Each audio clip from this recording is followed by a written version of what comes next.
Hi guys, my name is Amy and I am going to be talking about chapter 3. This chapter really stood out to me because I had an internship in HR and I had a lot of things that I got to look into based on discrimination, and this is one topic that really interests me and I'm very strongly opinionated about.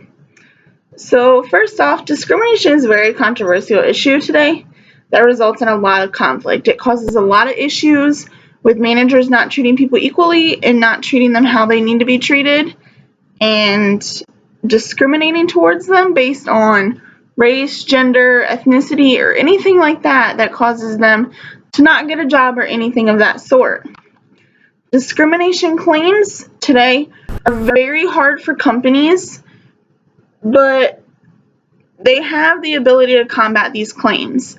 They have the resources available through human resources, and they have the ability to not get discrimination claims. The claims are 100% preventable. They can do this prevention by staying current and up to date with trends in the legal environment and understand what is going on in the legal environment. One way to do this is by developing employment policies and practices that avoid the discriminatory treatment of employees. You want to have that updated in your handbook so that there's no conflict or issues pertaining to that policy. The main policy that needs to be focused on in handbooks is the appearance policy. This should apply to both genders and not just one. Most appearance policies target women and how they dress or show themselves in the work environment, and I think that all appearance policies should apply to both genders equally. Discrimination based on personal appearance is the most common form of discrimination. This includes anyone that has tattoos, people that wear makeup, or the type of clothing they wear. Some other forms of discrimination will be disability, or if someone is not normal or is not as acceptable towards the environment as you are. While there are many things you can do to avoid discrimination, sometimes it just isn't enough. Sometimes you do every practice and have every policy put in place, and it is still causing issues. When this happens, the best thing to do is just to limit the damage that results from the discrimination. The only thing you can do is try to settle it and avoid any other confrontation that would cause issues.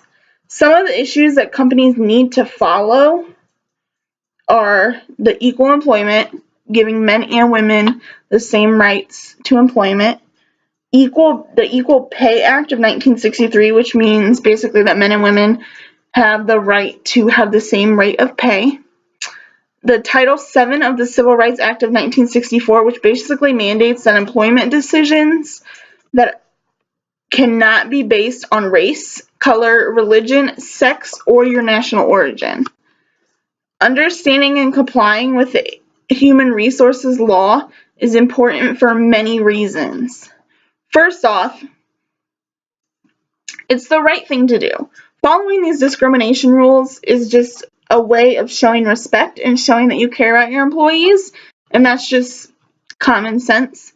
The second one is that it helps you realize the limitations of your firm's HR and legal departments.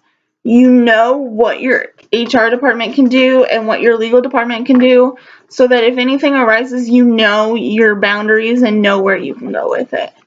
And lastly, it helps you minimize your firm's potential liability.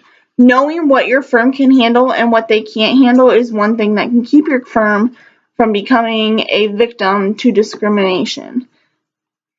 And that is some of the main points that I thought Chapter 3 really highlighted.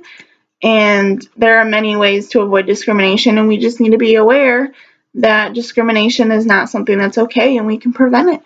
Thank you.